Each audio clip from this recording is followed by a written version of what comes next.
بسم اللہ الرحمن الرحیم۔ عدالت فاروقی میں ایک ایمان افروز واقعہ۔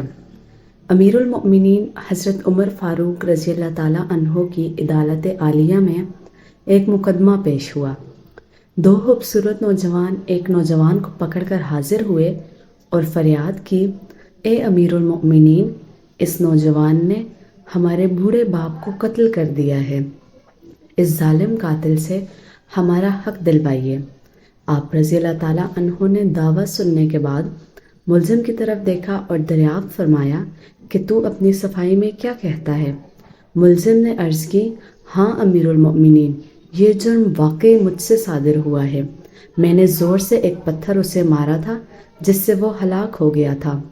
فاروق اعظم رضی اللہ تعالیٰ عنہ نے فرمایا، گویا تو نے اپنے جرم کا اقرار کیا ہے۔ ملزم، ہاں امیر المؤمنین، یہ جرم واقعی مجھ سے صادر ہوا ہے۔ آپ رضی اللہ تعالیٰ عنہ نے فرمایا، پھر تم پر قصاص لازم ہو گیا اور اس کے عوض تمہیں قتل کیا جائے گا۔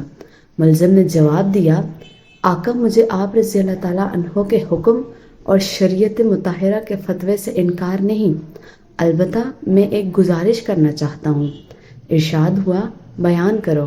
عرض کی، 3 دن کی مہلت چاہتا ہوں، 3 دن بعد حاضر خدمت ہو جاؤں گا۔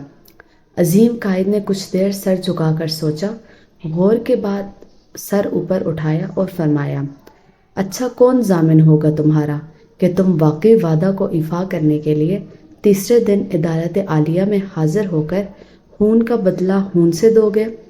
عمر فاروق رضی اللہ تعالیٰ عنہ کے اس ارشاد پر اس جوان رانا نے پر امید نظروں سے حاضرین مجلس کا جائزہ کے بعد حضرت ابو ذر غفاری رضی اللہ تعالیٰ عنہ کے متدین پرنور چہرے پر نگاہیں گاڑتے ہوئے اشارہ کر کے کہا، یہ میری ضمانت دیں گے۔ خلیفہ رسول نے اس سے دریافت فرمایا تو انہوں نے کہا، بے شک میں ضمانت دیتا ہوں کہ نوجوان 3 دن بعد تکمیل قصاص کے لیے عدالت میں حاضر ہو جائے گا۔ اس ضمانت کے بعد ملزم کو چھوڑ دیا گیا۔ وہ 2 دن گزر گئے اور تیسرا دن آ گیا۔ جلیل القدر صحابہ اور مشیران خلافت دربار میں جمع ہوئے، دونوں مدعی بھی آ گئے، حضرت ابو ذر غفاری رضی اللہ تعالیٰ عنہ بھی آ گئے اور ملزم کا بے قراری سے انتظار ہونے لگا۔ جوں جوں وقت گزرتا جا رہا تھا، صحابہ کرام رضی اللہ تعالیٰ عنہ کا اضطراب بڑھتا جا رہا تھا، کیونکہ ملزم ابھی تک نہیں پہنچا تھا اور وقت قریب آ رہا تھا، اور صحابہ کو ابو ذر غفاری کی نسبت پریشانی ہونے لگی۔ 1-2 مرتبہ مدعیوں نے بھی دریافت کیا، مگر انہوں نے ہر مرتبہ یہی جواب دیا کہ اگر 3 یوم گزر گئے اور ملزم نہ آیا تو میں اپنی ضمانت پوری کروں گا، پریشانی کی کوئی بات نہیں۔ جب حاضرین پریشانی کے انتہا پر پہنچ گئے اور دہلا دینے والے انجام کے تصور سے سہم گئے کہ اچانک ایک طرف سے ملزم دربار میں حاضر ہوا۔ اس کا جسم پسینے سے شرابور تھا، چہرے پر گرد جم چکی تھی، مسلسل بھاگنے سے اس کی سانس پھول گئی تھی۔ اس نے آتے ہی سلام کیا اور عرض کی، اللہ تعالیٰ کا جو حکم ہے بجا لایا جائے۔ امانت کی سپردگی آپ رضی اللہ تعالیٰ عنہ کے دریافت کرنے پر ملزم نے بتایا کہ میں ایک امانت والے کے سپرد کرنے گیا تھا۔ واقعہ یوں ہے کہ میرا ایک چھوٹا بھائی ہے، والد فوت ہو گیا۔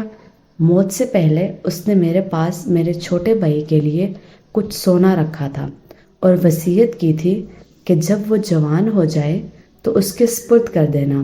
میں وہ سونا ایک جگہ رکھ آیا تھا جس کا مجھے ہی علم تھا، اس لیے میں وہ سونا اس کے سپرد کرنے گیا تھا۔ الحمدللہ میں نے امانت اس کے سپرد کر دی جس کی وہ تھی۔ امیر المؤمنین رضی اللہ تعالیٰ عنہ نے ابو ذر غفاری رضی اللہ تعالیٰ عنہ سے پوچھا کہ آپ نے اس کی ضمانت کیوں دی تھی؟ کیا یہ آپ کا واقف تھا؟ انہوں نے کہا کہ میرا اس سے کوئی تعلق نہ تھا، صرف یہ بات تھی کہ جب اس نے پر امید نگاہوں سے میری طرف دیکھا تو مجھے خیال آیا کہ اگر برے مجمع میں بھی اس کی ضمانت نہ دوں تو کل قیامت کے دن رب العزت کے سامنے شرمندہ ہونا پڑے گا۔ اتنے آدمیوں میں سے کوئی بھی اس کا ضامن نہ بن سکا، اس لیے میں نے اس کی ضمانت دی، حالانکہ میں اسے بالکل نہ جانتا تھا۔